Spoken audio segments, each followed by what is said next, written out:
reconciliados, sejam bem-vindos a mais um Reconcast, o podcast da Recon. Eu sou a Adri e estamos aqui com um convidado super especial.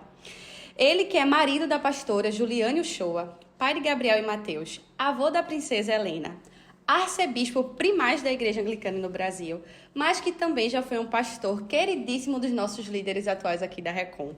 Além disso tudo, ele também é engenheiro de pesca, alvirrubro, já foi jogador de basquete e é louco pelo mar e não nega um bom surf. Bispo Miguel Uchoa, seja muito bem-vindo ao Reconcast. Muito obrigado pelo convite, é uma alegria estar aqui com vocês, poder falar um pouco das coisas boas de Deus. Amém. Simbora começar o nosso papo? Então, Bispo, para a gente começar, eu queria entender como é que foi aí a sua conversão, o seu primeiro encontro com Jesus. Qual é o nosso tempo aqui?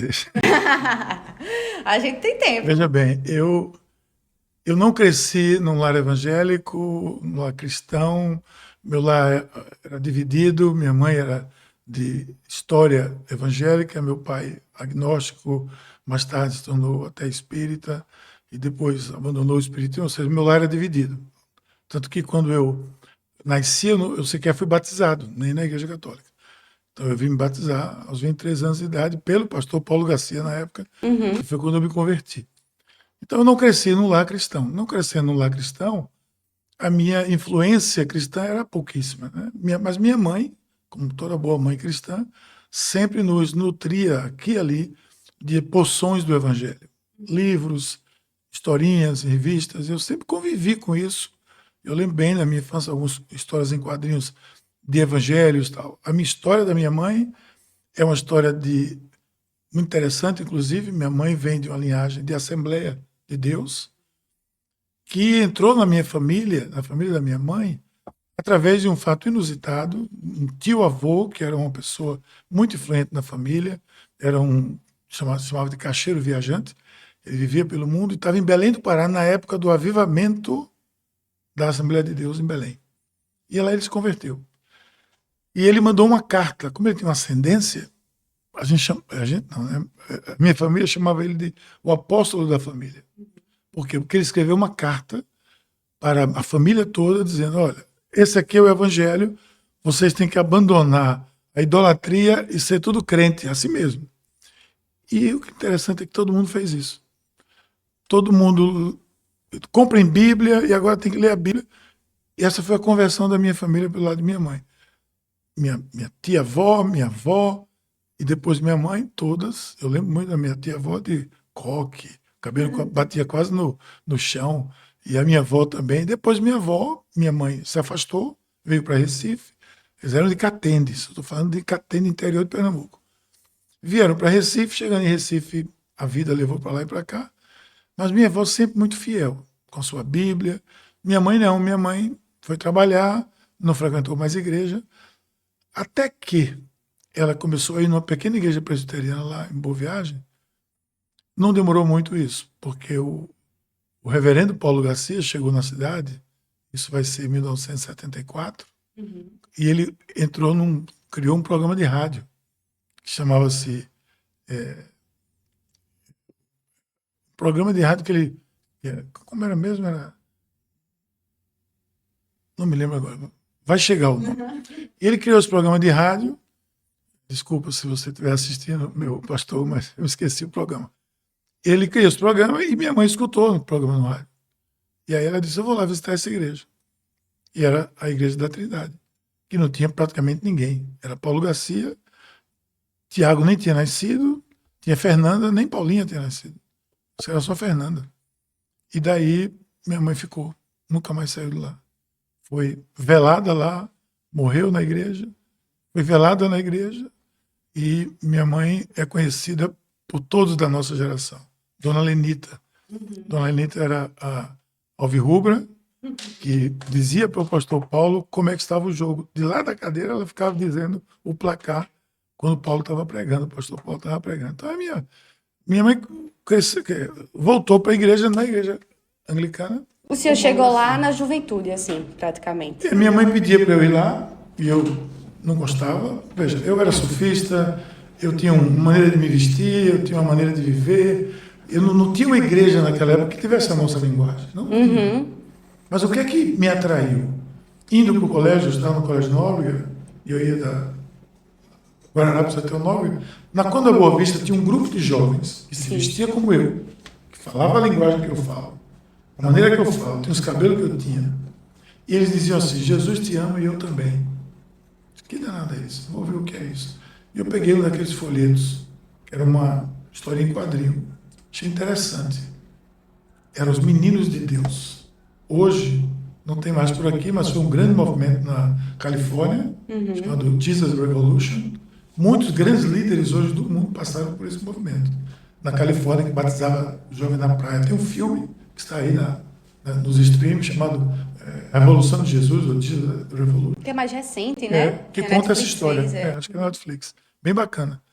E eu comecei aí chamei um amigo meu, um grande amigo meu, que caminhava comigo, a gente foi junto, que ele também começou a receber isso, e a gente começou a frequentar o lugar deles, que era ali na Encruzilhada. A gente ia no sábado, levava os amigos, eu não conhecia. Era do movimento, não era da igreja. Não tem nada a ver com a igreja, conversa com a igreja, não. Porque a igreja era da minha mãe. Então eu não quis. Depois chegou um tempo que esse meu amigo foi para a igreja, porque a mãe dele chegou aqui, minha mãe levou ele lá para a Trindade, ela lá para a Trindade. Ele foi para uma reunião, tinha uma reunião carismática que chamava, no meio da semana, que iam inclusive umas freiras católicas, iam para essa reunião. E a mãe dele foi, ele foi lá, ele decidiu ficar, e ele começou a frequentar a igreja, e eu não frequentava. Era meu grande amigo, mas eu não queria ir para a igreja. Até que ele me chamou para ir numa reunião, e eu fui, mas antes disso, tinha um amigo nosso que tinha o hábito de dar de presente Bíblias. Ele tinha na mala do carro dele pacote de Bíblia, caixa de Bíblia. E ele parava no trânsito assim, se ele cismasse, ele parava e entregava para o carro da frente uma Bíblia. Isso aqui foi Deus que mandou, aí entregava. Ele andava, até hoje ele faz isso. Era a forma de evangelismo. É a maneira dele.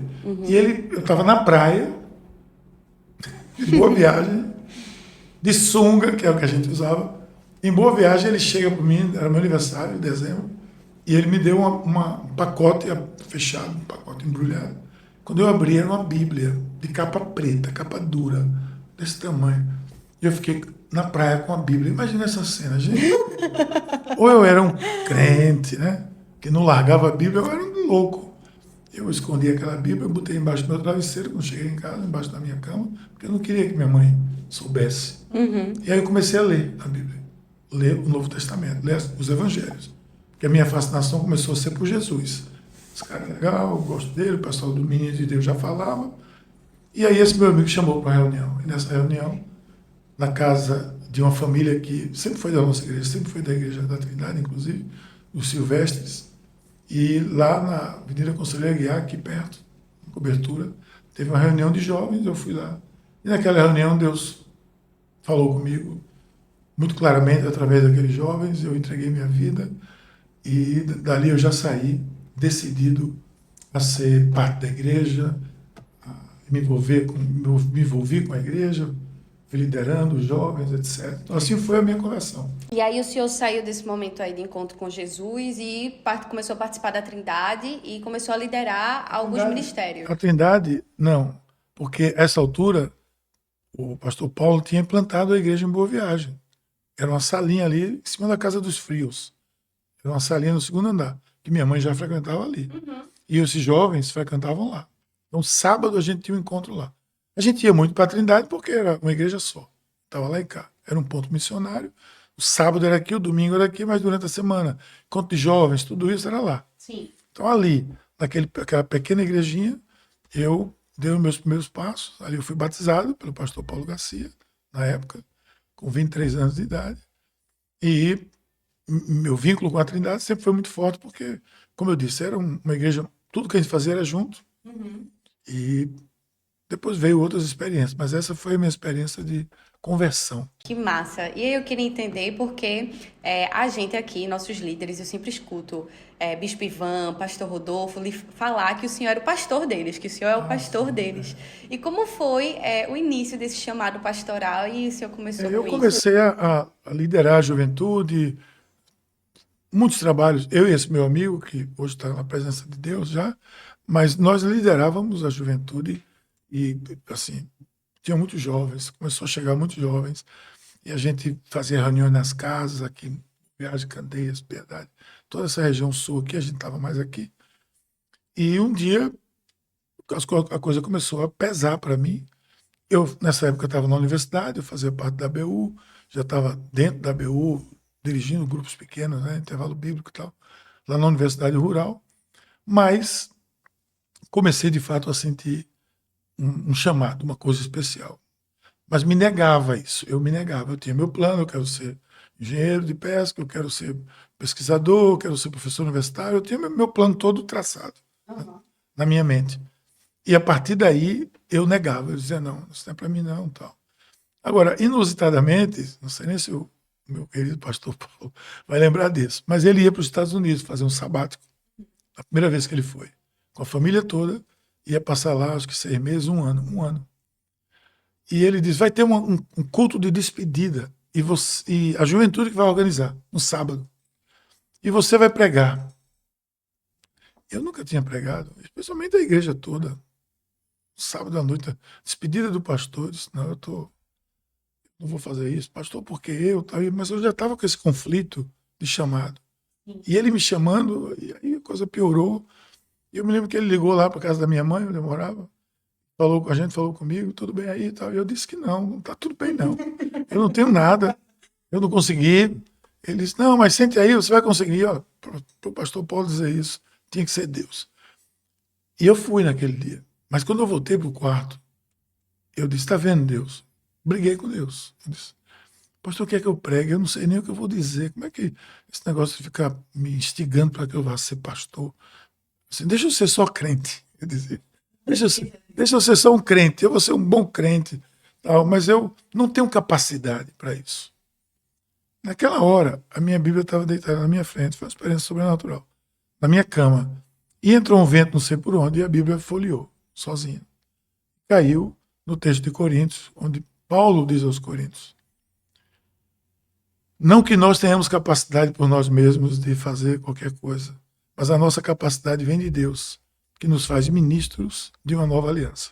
Não da letra, porque a letra mata, mas do Espírito, porque o Espírito vivifica. Aí eu não tinha como, eu tinha que me... Ele foi bem específico. Gente, eu não toquei na Bíblia, a Bíblia passou sozinha. Foi um vento num quarto que não era ventilado, e o vento entrou e levou aquela Bíblia. Então ali eu sucumbi. Foi um processo ainda, claro, mas ali eu decidi. Eu me rendo, mas me ajude. Me ajude, porque ninguém sabia disso. Só algumas pessoas que, sem saber que eu estava sendo chamado, vinham para mim e diziam, você está sendo chamado para o ministério. Eu dizia, tem uma irmã da igreja que quando ela vinha para um corredor, ia para o outro. Porque ela já vinha com a palavra, já vinha com a visão, que me viu não sei aonde, em cima de um lugar com uma multidão. Então eu ficava meio assustado com isso. E eu não disse para ninguém, fiquei guardando comigo mesmo.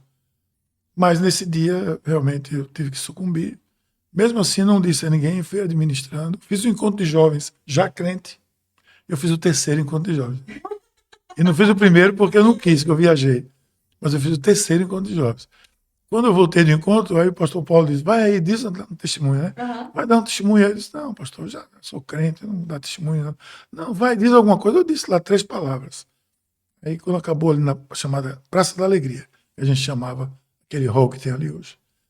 E aí uma senhora veio, eu lembro só do óculos dela, assim, bem grande. Ela veio naquela festa, aquela multidão. Eu tinha uma bolsa, a gente chamava bolsa DCE, aquela bolsa de couro, fazia por parte do DA. Ela pegou, abriu minha bolsa, botou o material dentro, fechou e disse para mim assim, ainda dá tempo. Eu, meu Deus, o que é isso? Com essa crise que eu estava, subi ali em cima tinha um banheiro, eu subi lá em cima, tem um quartinho que Paulo Garcia gravava os programas, e fui ver o que era. Era um manual do Seminário Teológico Batista do Norte. Quando eu olhei o manual, eu disse, meu Deus, isso é muita pressão. Eu tenho que me render e tal. Então, assim, o chamado foi muito forte. Aí eu fui falar com o bispo na época, nosso bispo Chério, nosso primeiro bispo e mentor e amigo, e ele me encaminhou para o seminário, eu comecei a estudar no seminário e liderar a juventude, e assim foi. Esse foi o meu chamado. Mas não foi assim que eu disse, eu quero ser pastor. Não, a coisa foi Deus meio. foi moldando e preparando Eu esse valorizo caminho, esses né? momentos, eu valorizo porque, assim, é muito bom. Eu, inclusive hoje, quando eu recebo vocacionados, eu pergunto logo a história, porque eu vejo que é sincero, sabe? A pessoa se rendeu. Não é que ela se ofereceu, ela se rendeu a uma pressão, entre aspas, de Deus. Paulo não queria nada com isso, né? Paulo Garcia, não. Paulo não queria também, não. Mas Paulo apóstolo, o Senhor foi lá e puxou ele, botou ele no chão, quero você e tal, e ele se rendeu. Mas, assim, às vezes a pessoa se lança tal. Então eu gosto muito de valorizar esse momento. Para mim, foi muito importante. E na última sexta-feira eu estava lá na Catedral da Paz, na Conferência Arca, e a gente teve um momento lá que o Senhor chamou aqueles que tinham o chamado ministerial que não Isso. conseguia negar, né? E eu lembro que o Senhor falou assim, só venha, eu acredito que foi o Senhor, foi o Bispo Ivan que também estava lá, e falaram assim, só venha pra cá com as pernas tremendo. Porque você tem que ter certeza disso aqui, né? É E eu verdade. acho que é isso que o Senhor está falando aí, algo que não tem como negar, né? Essa Isso. experiência com Deus. Eu não tenho. Você se rende. Você se Você rende. se rende. É uma rendição mesmo. E daí eu continuei aqui na igreja, aqui em Boa Viagem. Tinha um movimento de jovem muito forte, muito grande. Até que o bispo Sherry, que era o nosso paizão, se aposentou e foi embora daqui.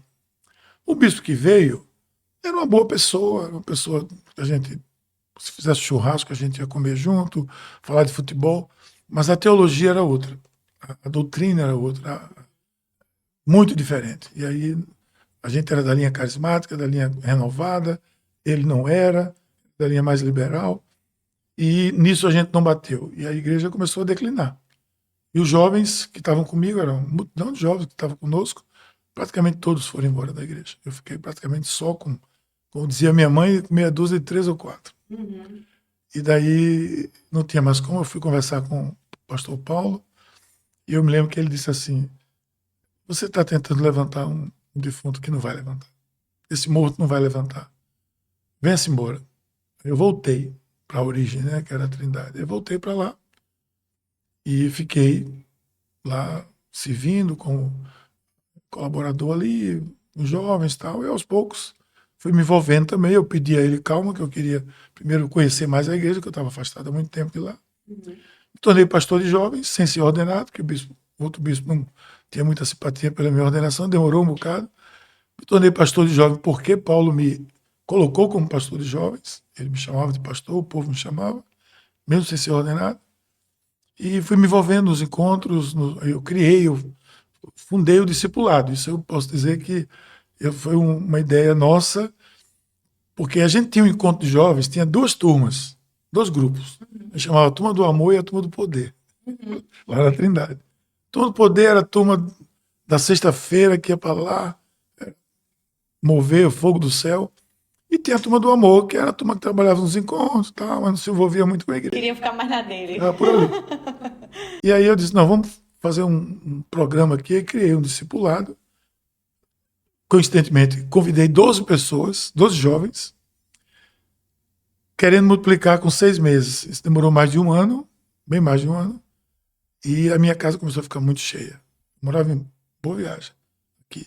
A minha casa, sábado à tarde, era gays, era aquela turma toda, Meire, esposa do Bispo Edgar, tudo era do meu grupo. Henrique, Flávia, Paulinho, P.O., tudo era do meu. A sala lá de casa não cabia mais ninguém, ficava gente na janela da casa. Eles agora vão multiplicar. E começamos a multiplicar o grupo discipulado aos poucos. E aí o pastor Paulo começou a botar o olho, Fernanda e Paulinha começaram a participar e tal. E a gente começou a organizar o ministério e cresceu muito. Aí o Ministério Discipulado fez uma grande transformação lá na igreja. Uma grande transformação. Porque a gente tinha, nos sábados à tarde, nós tínhamos centenas de jovens espalhados por essa cidade, em grupos. Centenas de jovens. Era fila para entrar num discipulado, tinha que ter o grupo, tinha que abrir um grupo novo, tinha que se inscrever. No culto da tarde ali na Trindade, era gente querendo discipulado. Um grande avivamento. Grande. A gente fazia o discipuladão, aí já tinha Piedade, a gente fazia o discipuladão, fazia lá em Piedade. E lotava aquela igreja só de jovens, a gente chamava de discipuladão. Pra você ter uma ideia. E grandes líderes nossos hoje vieram dessa época também, não foi, bispo? Você vai contar aí Edgar, você vai contar Rodolfo, Ivan, né, Paulinho, Uli. Uli, quando começou a namorar com o Paulinho, era a batistona que veio para a igreja e a gente gostou. Uli é uma pessoa inominável, a gente não pode nem classificar ela de bênção que ela é. E foi uma bênção para a vida de Paulinho. E muitos daqueles jovens estão aí, hoje são pastores de igreja, né? Até bispos, né? Alguns são E líderes também. Eu tenho uma curiosidade, eu queria saber, porque muita gente fala, as primeiras vezes que eu escutei falar sobre o Senhor quando eu cheguei aqui, e na minha juventude quando eu cheguei, faziam assim, vamos surfar, vamos todo mundo surfar, a gente tem que fazer que nem o Bispo Miguel, que entrava no mar e começava a conversar com os caras e evangelizava.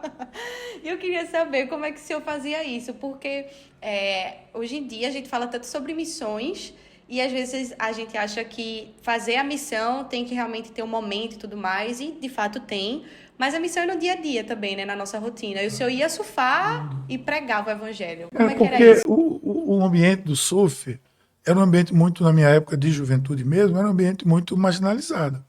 Né? Ninguém via com bons olhos. Uma mãe que via o filho começar a surfar, vai se perder. E realmente tinha uma tendência muito forte a se desviar mesmo.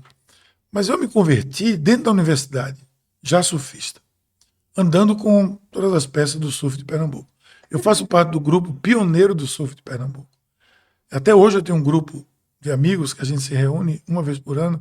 Temos um grupo de WhatsApp que eu chamo os dinossauros do surf, porque são aqueles que fundaram o surf aqui praticamente, em frente ao Acaiaca. É difícil Acaiaca. Tanto que o nome do grupo é Real Acaiaca Surf Club. A gente se reúne agora mesmo, vai ter a confra da gente. E essa turma convivia comigo, e quando eu me converti, todo mundo entendeu, né? Ninguém entendeu. Você é crente, Miguel? Não é possível. Não combina contigo e tal. Não combina com ninguém antes de ser. Quando combina com qualquer um. E eu, dentro da universidade, a primeira coisa que eu fiz foi pegar minha prancha e botar um adesivo bem grande, Cristo salva. Eu já chamava logo a atenção e alguém já ia perguntar. Então, de fato, quando a gente estava lá dentro, surfando, tudo, a gente não perdia chance. Muitas vezes a onda passava, várias ondas, e a gente estava ali evangelizando, falando de Jesus, às vezes aconselhando, né, muitos jovens. E aí veio muito forte o movimento Surfista de Cristo, que é uma missão hoje internacional, e a foto dela nasceu aqui em Olinda. Eu fui capelão da missão Surfista de Cristo, fui do board de diretores da missão Surfista de Cristo Nacional. Hoje tem Surfista de Cristo no Brasil todo, na América do Sul toda. E preguei muito nos campeonatos de surf, muito, muito, muito. Porque, assim, eu me identificava com aquilo, né? Sempre me identifiquei. E também eu sabia as nuances, então eu sabia por onde entrar, sabia como falar, não ia entrar condenando, ia entrar aliviando, mostrando o outro lado e tal. E quebrava o preconceito, porque para muitos o surfista não ia ser crente nunca. O surfista, tanto que na universidade foi uma pressão muito grande. Porque eu me converti em dezembro, gente. Saiu de férias da universidade. Eu voltei em fevereiro, eu era crente. Era outro Miguel. Era outro, então ninguém entendia como eu estava andando com os crentes e tal. Mas a parte do surf ajudou muito na missão, né? Na missão, ajudou demais. No começo eu não era crente, era surfista, mas não era crente. Mas quando eu me converti, muita gente chegou, até hoje, no meu grupo de amigos, alguns são crentes, outros não, a maioria não, mas eu sou quase que um capelão do grupo. Quando eu estou no grupo, sempre que tem alguma coisa, vão no off comigo para conversar e tal. Mas Você meio que se torna uma referência, né, para essas pessoas. Quando você se comporta como uma referência, você invariavelmente vai se tornar uma referência. Não tem quem não veja. Porque também é tão distoante o padrão de vida que quando destoa, alguém vai dizer que tem alguma coisa diferente. Né? O ano passado, ano retrasado, não me lembro quando, um amigo nosso faleceu, ele era evangélico, ele era crente, amigo nosso. E o pessoal, não, o que é que a gente vai fazer? Vai fazer uma missa sétimo dia? Eu fiquei calado ali no grupo. Aí alguém disse, mas ele era evangélico. Eu disse, estou aqui. Se quiser fazer um culto em memória, faça na minha igreja. Aí toparam. Aí naquele dia, eu disse, vai todo mundo agora, todo mundo tem que ir de camisa florida para se destacar. Aí foi aquele grupo de surfistas, foram no culto das 5, todos, tudo estranhando, né? A maioria nunca tinha entrado numa igreja assim e tal. E naquele telão que a gente tem, eu pedi ao menino, coloca aí tudo de onda hoje. Todo fundo hoje é de onda, de tubo, do que tiver aí e tal. E o pessoal ficou muito impressionado com aquilo. Tanto que depois disso facilitou mais ainda o meu trâmite no meio deles com a palavra. Muitas vezes a turma se acanha, né, de certas coisas, porque se a gente está presente, porque constrange. A presença de Deus constrange. Então, realmente é um campo. Eu não sofro mais. Hoje eu faço stand-up, porque lamento muito, tenho muita saudade. Porque há 12 anos atrás eu adoeci e nessa doença eu fiquei bom, graças a Deus, mas uma das sequelas foi nos ossos e eu não consigo fazer certos movimentos que são essenciais para o surf. Não adianta, eu não consigo. E a médica disse, é melhor você não forçar e tal. Mas ainda tá ali no stand-up? Aí no stand-up, não, no stand-up eu Ainda tá no meio do mar ali, né? não saio não, Matando as saudades. não saio dele. Aproveitando esse gancho, o nosso querido Bispo Ivan pediu para lhe fazer uma pergunta específica. Ele falou que o senhor quase morreu 2 vezes.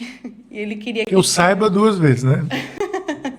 se teve outras aí, né?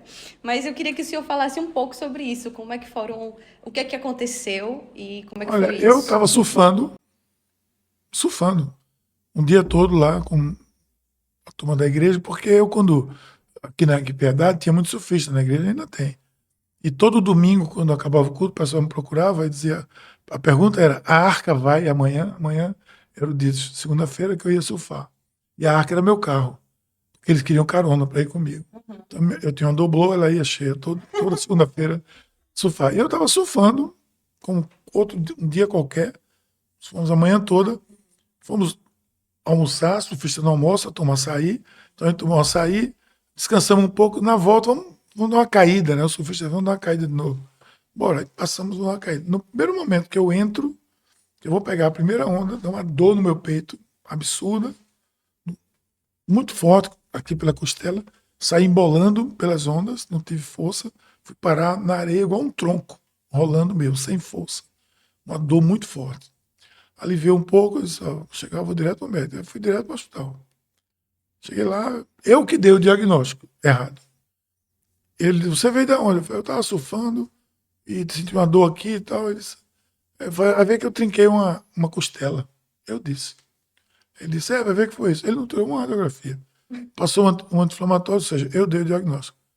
Claro, o anti-inflamatório melhorou um pouco, ficou mais leve, mas eu comecei a sentir de novo as dores. Tentei surfar de novo, não conseguia. Daí sim, aí eu comecei a ter dores fortes nos ossos e achou-se que era uma hérnia nas costas. Passei uma semana internado, demorou a dar o diagnóstico, algumas semanas ou um mês. Até que uma médica da igreja, que é uma ginecologista, que eu digo que ela é a minha ginecologista, que ela foi lá em casa e disse, eu não me conformo, eu quero ir na sua casa. Aí foi lá em casa me ver, viu o meu estado em cima da cama sem poder me mexer, com muita dor. Ligou para o médico e disse, não, tem alguma coisa errada, a gente tem que levar. Eu fui fazer um exame e já, o médico já disse lá para casa e disse, olha, leva a roupa que ele vai ficar. Eu cheguei lá, no Hospital Santa Joana, já fiquei internado, e no outro dia já tinha um diagnóstico, um câncer chamado mieloma múltiplo, que era um tipo de câncer que dá nos ossos, ataca os rins às vezes, mas mais nos ossos. E eu tinha muitas dores nos ossos, muitas dores. Então essa foi a minha primeira experiência quase morte, porque fora a minha médica, o povo e até outros médicos disseram, ó, se ele ficar bom, ele não vai nem andar. Ele não vai conseguir andar. Vocês deram muitos diagnósticos negativos para mim, muitos. E eu comecei a dar as senhas de tudo que eu tinha, senha do banco, tudo, passa tudo pro povo, porque eu disse, não, se eu for, tem que ficar organizado a casa. Passei 3 meses no hospital, mais ou menos, e fui melhorando um pouco, mas foi dado o diagnóstico, e agora eu tinha que fazer o tratamento. Eu não conseguia, eu fiquei muito magro, eu não conseguia andar, não conseguia sair da cama, não conseguia ficar em pé, saí do hospital direto para a clínica para fazer quimioterapia, e daí toda semana quimioterapia, em casa, carregado por pessoas de cadeira de roda até o carro para ir fazer. Primeiro em casa, a pessoa ia fazer em casa, eu não podia sair de casa. Mas comecei a melhorar e fui fazer um transplante de medula óssea em São Paulo. Morei 3 meses lá na clínica, perto do hospital, e fiz esse transplante, é um autotransplante. E deu certo. Graças a Deus. Eu faz 12 anos isso. Faço meus exames de avaliações constantes. Acabei de fazer recentemente de novo e nunca teve nenhuma recidiva. Vivo vida totalmente normal. Mas o diagnóstico era esse, porque eu não podia me mexer. Eu não me mexia que doía. Os grandes médicos daqui, não precisa citar o nome, mas os grandes ortopedistas, grandes hematólogos, a minha médica, dela eu dou o nome, doutora Rosa Arcuri, que é um anjo na minha vida, ela foi os únicos que não disseram, não, nós vamos tratar de você. E foram otimistas. Mas a maioria do povo era muito pessimista. Não, vai para São Paulo, vai não sei para onde. Um grande amigo meu chegou no hospital e disse para os médicos, onde no mundo ele precisa ir? Eu mando ele para onde ele precisar. E a médica disse, é aqui, que todo canto vai ser a mesma coisa, é protocolo. Na época, os pais de Ivanzinho, que são meus padrinhos de ordenação, são meus queridos, uma família de Ivan, uma família, minha família. Ele era advogado lá do Hospital Santa Joana, e também me ajudou muito, disse, esse aqui é meu filho e tal. Eu era tratado como um príncipe lá no Hospital Santa Joana. Estou muito grato àquela equipe até hoje. Fui muito bem tratado. Em São Paulo fiz o transplante e voltei, fui me recuperando. Fui reaprendendo a andar. Eu tive que reaprender a andar. Eu andava assim, gente. Assim, penso. De tanto tempo que eu passei deitado, eu não tinha noção do eixo. Eu tinha uma fisioterapeuta domingo a domingo em casa, todo dia. Eu confesso que eu dizia para ela, rapaz, esse negócio não dá certo. Pode ficar levantando, para cá, um para lá. É muito devagar, não é melhor uma academia logo, não? Não, Miguel, você tem a memória muscular, porque eu era atleta de basquete, né? Eu joguei basquete a vida toda. Eu sempre fui atleta, então ela disse, a sua memória é muito forte, você vai voltar. E de fato voltou. Eu aprendi a andar, fui para o andador, depois fui para a bengala e deixei a bengala. Essa foi a minha primeira experiência, que de fato foi uma experiência muito marcante e colocou medo em todos nós. Tememos muito, claro. Ninguém quer morrer antes do tempo, mas Deus me preservou. Amém. E a gente depois vê as coisas de Deus assim. A segunda experiência foi mais recente. Já casado com Juliane, eu, de repente, comecei a ter febre, tal, e tive uma pequena pneumonia, fui para o hospital, tratei, e o médico disse, tem um nódulozinho aí no teu pulmão, é melhor fazer uma punção. Aí foi lá mesmo, fez, e era algo benigno, não tinha problema, ele fez a punção, tirou quase tudo, disse, não, isso aqui é um caroço, não tem nada não. Só que ele fez, é melhor você fazer uma broncoscopia, só para avaliar. Eu demorei um pouco e fui fazer essa broncoscopia. E fiz, mas depois dessa broncoscopia, um dia depois eu estava bom, no outro dia eu comecei a ter febre, muita febre, e fiquei muito mal, cheguei a desmaiar em casa, acordei de noite e desmaiei, fui para o hospital, passei mais um tempo, voltei para casa, quando tirou o antibiótico, começou tudo de novo. Passei talvez mais de mês no hospital. E voltou tudo de novo. E aí eu já entrei no hospital, nessa segunda vez, em sepse. Já com a febre altíssima, quase inconsciente, Juliane, dirigindo, me levando para o hospital, já ligando para os médicos lá, dizendo, eu estou chegando com o Miguel, ele está mal, ele está aqui, tal. Chegou lá, já tinha uma maca me esperando, entrei direto para a UTI, e ali eu passei 3 meses. 3 meses. A história, como eu estava muitas vezes meio grog, quem sabe a história bem detalhada é muito mais minha esposa, que ficou lá 24% comigo, que sabe tudo. Mas eu posso resumir aqui dizendo, a febre não passava, eu saí da UTI, fui para a semi-intensiva, fui para o apartamento, mas a febre não passava. E não tinha diagnóstico? Não tinha diagnóstico. Não tinha. Fazia exame de sangue, uma bactéria aqui, bactéria ali. Até que, resumindo, a minha esposa, Juliane, pesquisando no Google, pelos sintomas, por tudo, fez uma pesquisa mais apurada, viu os sintomas e viu um surto de uma bactéria que tinha acontecido aqui no Ceará, porque tem que ser registrado pela Secretaria de Saúde, porque é uma coisa que não é comum. Viu nos Estados Unidos que tinha algo parecido, e o nome da bactéria era parecido com a que eles estavam detectando. Mais ou menos foi assim. Não era bactéria, eles estavam combatendo algo que não era. Então o antibiótico não tinha efeito.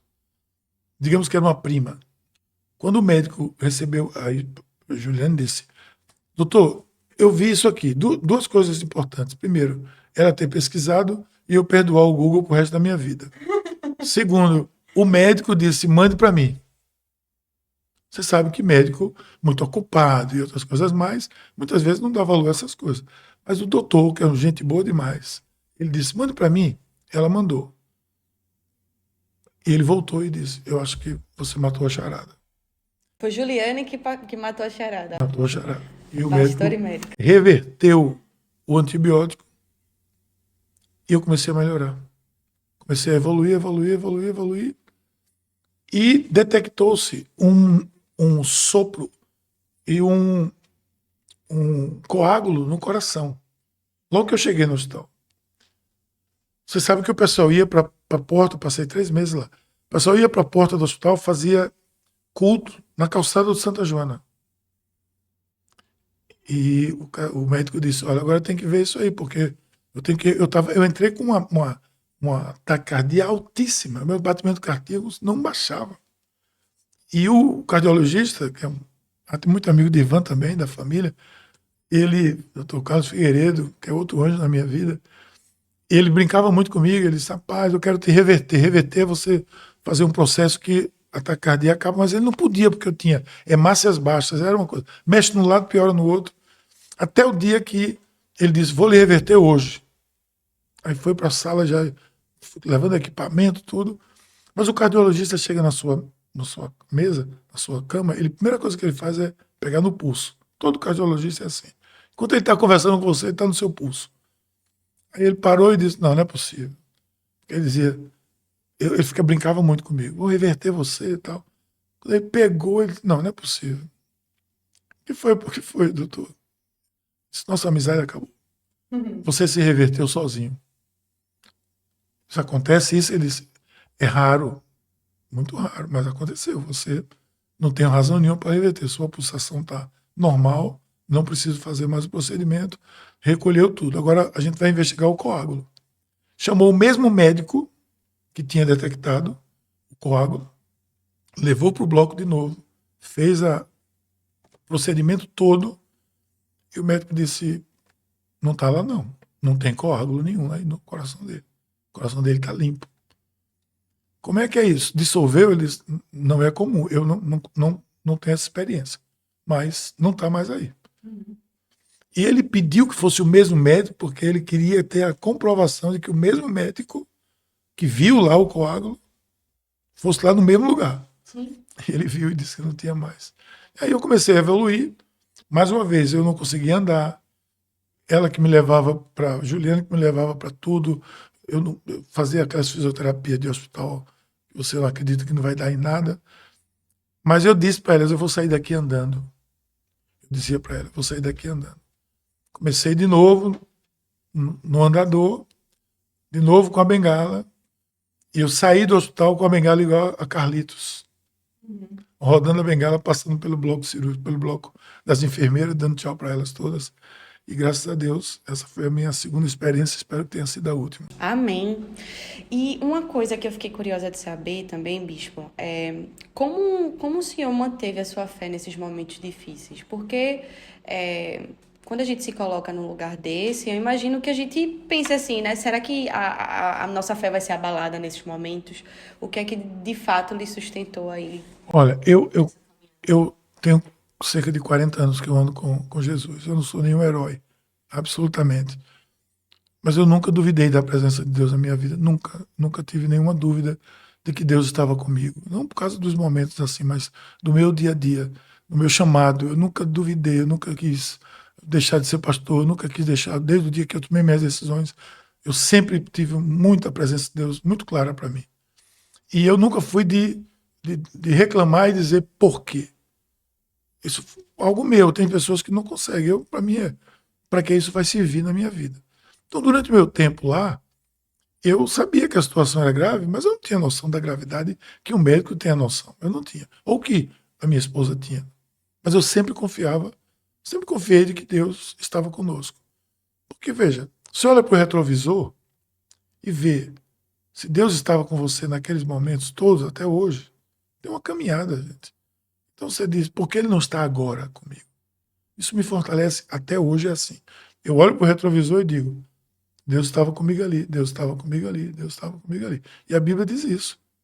Né? Se você olha para trás com arrependimento, você não está digno de empurrar o arado. Né?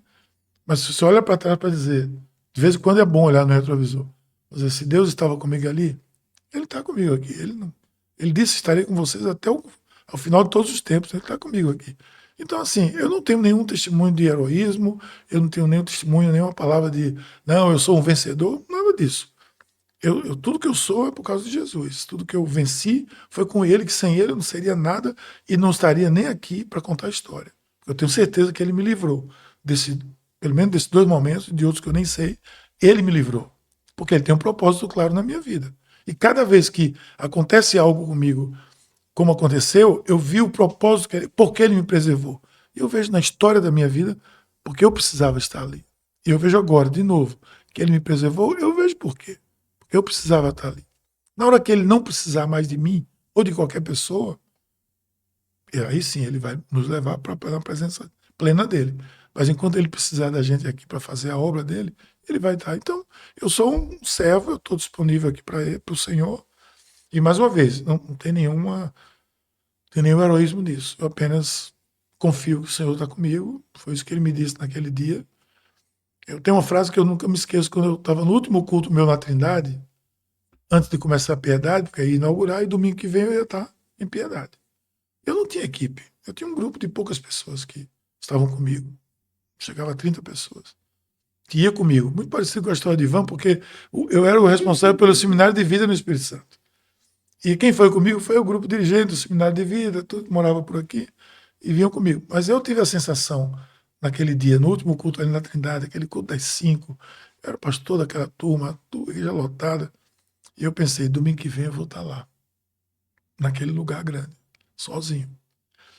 Mas aquela voz foi muito clara no meu ouvido, dizendo, sozinho não. Assim, nós estamos juntos, você vai estar comigo.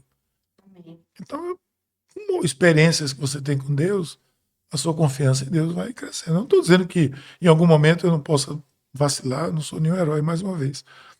Mas eu nunca tive essa experiência de duvidar da fé, de negar a fé. Não. Eu acho que E Jesus seria tem. esse o conselho que o senhor daria para as pessoas que passam por esses momentos, né? Meu conselho é, olhe para o que Deus já fez.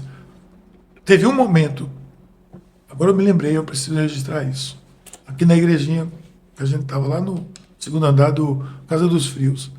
Eu recém-convertido, pressão muito grande. Eu cheguei a pensar, será que é isso mesmo minha vida? Será que é isso mesmo? O pastor que estava pregando era o pastor Moisés. Paulo Garcia trouxe esse pastor uma vez para cá, passou um tempo aqui. E ele disse assim, vamos cantar o hino tal, era do Inário ainda. Aí disse, não, esse não, muda o hino, vamos para esse aqui. Quando ele tocou o hino, a gente foi cantar, o hino era aquele que diz, se da vida as vagas, para quem não sabe, vaga é onda. Se da vida as vagas procelosas são, se da vida as vagas procelosas são, Deus será contigo, não é tudo em vão. Olha muitas bênçãos, dizes de uma vez, e verás surpreso quanto Deus já fez. Amém. Então esse hino é um marco na minha vida. Eu olho para o retrovisor por causa disso. Eu olho e vejo o que Deus já fez. O conselho que eu dou a qualquer pessoa. Olhe para ver o que Deus já fez na sua vida. Porque Ele não quer e não vai continuar fazendo. Deus não desiste da gente. Só a gente que desiste dele, mas Ele não desiste de nós. Então, se Ele não desistiu lá, por que Ele desistiria aqui? Né? Olha para a vida dos grandes heróis da Bíblia. Deus teria motivo para desistir e chamar outro. Chama esse Davi, está muito complicado, chama outro. Mas ele via, homem segundo o coração de Deus. Apostou em Davi. Deus apostou em mim, e apostou em você, apostou nessa equipe que está aqui, apostou. E não é ele que vai desistir de você. Então, o conselho que eu dou é esse. Amém, glória a Deus. Foi tanto aprendizado aqui nessa conversa aqui. E a gente tem mais coisas aqui para conversar, mas glória a Deus por tudo que o Senhor compartilhou. Eu queria que a gente falasse também aqui agora um pouco, ainda sobre a sua passagem ali na Trindade, porque o Senhor foi líder da renovação carismática da nossa igreja. E como foi esse chamado do Espírito Santo para o Senhor lá? E o que é que o Senhor fez durante esse tempo? Veja, eu tenho algo que colabora em meu favor. Eu me converti numa experiência carismática, numa experiência do profético, do mover de Deus. Quando eu aceitei Jesus, era uma reunião de jovens que todos estavam orando em línguas, palavra profética, palavra de conhecimento, e veio uma palavra para mim assim, no coração, dizendo, eu quero você. E aí eu me acabei, aí eu prostrei. Minha primeira experiência. Então eu nasci nisso. O nosso grupo aqui de Boa Viagem investia muito nisso. Eu já estava nesse mover. As nossas reuniões nos lares que a gente tinha era muito mover do Espírito Santo. Então eu não tive uma experiência diferente, foi na minha conversão. Eu me converti batizado no Espírito Santo, vamos dizer assim. Ali eu fui cheio do Espírito e nunca neguei isso e nunca deixei de buscar. Claro que você vai crescendo nisso, porque vai amadurecendo. Né? Você vai começando a colocar os parâmetros, ver onde Deus está, ordem, decência, tudo. Eu escrevi um livro que vou publicar, que Ivan está querendo que eu publique o mais rápido possível. Chama-se Poder, Amor e Equilíbrio, né? Como viver a vida com Deus, no mover do Espírito, com poder, amor e equilíbrio. Então, a minha experiência sempre foi essa. Então, quando eu estava aqui em Boa Viagem era essa, quando eu fui para a Trindade, eu estava nessa.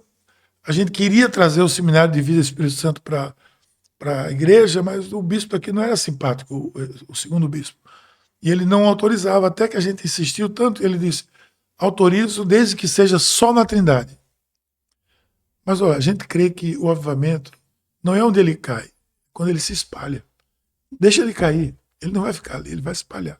Então, quando nós dissemos sim, queremos só na Trindade mesmo. Praticamente só tinha gente da Trindade. O primeiro seminário, 31 anos atrás, só tinha gente da Trindade. Veio um grupo de fora, grupo de americanos, que vieram de Soma, que é uma agência missionária da renovação carismática da nossa igreja anglicana, e fez esse seminário e foi suficiente, porque a partir dali a coisa começou a se espalhar. Então eu comecei a ser dirigente do grupo, seminário de vida, e tudo que tinha nessa área eu era o encarregado. Começou a aparecer muita coisa, tinha umas vigílias aqui na Casa do Povo, que era a noite toda, e Paulo Garcia, nosso querido pastor, dizia, vai lá, é você que vai lá, vê esse negócio aí. Eu ia lá, e aí começou a se mover, descansar no espírito, e o pessoal aí veio esse mover todo, eu sempre estava envolvido diretamente com ele. Sempre. O que é que eu não gostava, eu sou muito sincero nisso, é que eu achava que tinha que se espalhar para a igreja toda. E ficava aquele grupo muito restrito. Eu sempre dizia, gente, isso tem que contagiar todo mundo. Isso é uma coisa para a igreja, não é para um grupo. Para a igreja. Quando a gente veio para a Piedade, por que o nome é Igreja do Espírito Santo? Sim. Porque a turma era toda a turma do Espírito Santo que veio para cá. Então, o primeiro nome vai ser o que é o nome da igreja? Espírito Santo. E foi Paróquia Anglicana Espírito Santo, que até hoje é a paz. E já trouxemos também o Seminário de Vida, e veja o Seminário de Vida hoje onde está espalhado, em todo canto. Igrejas anglicanas, carismáticas, outras igrejas. Você foi pioneiro nisso aí também.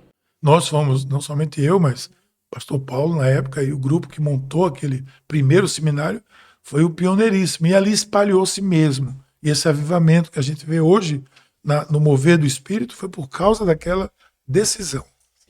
E aí lá, quando Paulo foi para os Estados Unidos, na segunda ida, ele visitou lá Toronto também. Mas quando o Toronto veio, para ser muito sincero, nós já caminhávamos nisso, nós não estávamos envolvidos. O mover de Deus foi no mundo todo. Toronto foi um grande destaque, né? Aconteceu, depois pingou lá em Holy Trinity Brompton, na Inglaterra, e eu vi lá também, que está lá até hoje, está espalhando pelo mundo todo. Mas a gente não estava, assim, não foi primeira mão, não. A gente já vivia, nada de... Só se espalhou mais. Não é nenhum orgulho, nada, mas isso aconteceu simultaneamente. Né? E aí a gente convive com o Randy Clark, com essa turma, que muita gente tem hoje, acha que é uma coisa nova, A gente já teve aqui há 20 anos atrás. Aliás, há 25 anos atrás. Quando eu conheci Randy Clark em São Paulo, o ano retrasado, ele achava que eu era... Você é pastor daquela igreja que nós fomos? Não, aquele era outro.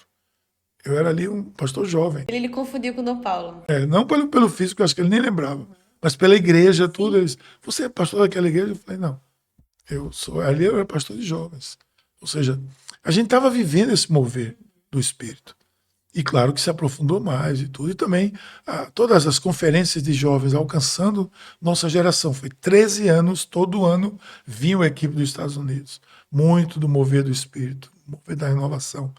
E isso contagiou todo mundo, espalhou-se por todo canto. Amém. E aí, eu queria que o senhor contasse agora, porque o senhor saiu da Trindade, e aí o senhor implantou a paz aqui em Piedade, e hoje o senhor é arcebispo primaz. O senhor veio para cá como um pastor para implantar, não foi? Para ser breve, quando a gente estava lá na Trindade, tinha um rapaz lá que trabalhava com TI, ele estava desempregado, e ele começou a ajudar lá na igreja. Ele era muito inteligente, ele pegou todos os dados da igreja e fez um manual com todas as confirmações que tinham tido na igreja, tal, onde as pessoas moravam. Ele fez gráfico bacana. Não sei se existe por lá ainda, em alguma biblioteca isso. Mas tinha esse manual, era um negócio dessa grossura. E a gente olhando, a gente viu que na região sul tinha um contingente muito grande de pessoas. E aí Paulo decidiu, vamos abrir então uma igreja lá. Naquela época tinha limites paroquiais, então a gente não podia abrir até a Barão Souza Leão, porque já tinha uma paróquia, que era de Boa Viagem. Então eu morava em Piedade, Candeias, então vamos para Piedade. E aí começamos a procurar um lugar, encontramos.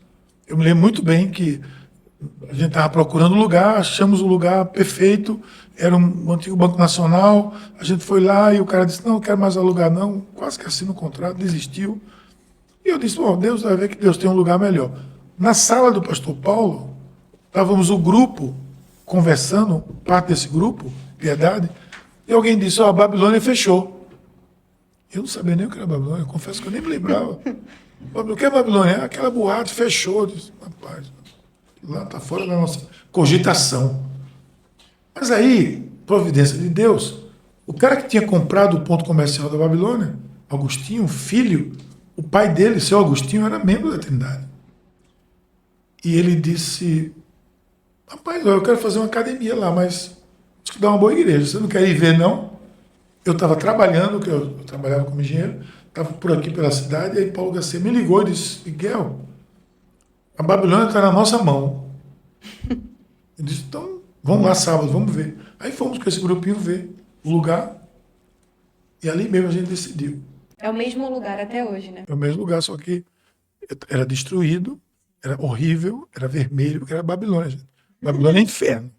Era tudo vermelho, tinha umas tochas de fogo assim na frente. E aí reformamos em um mês, inauguramos, e Deus foi fazendo a obra.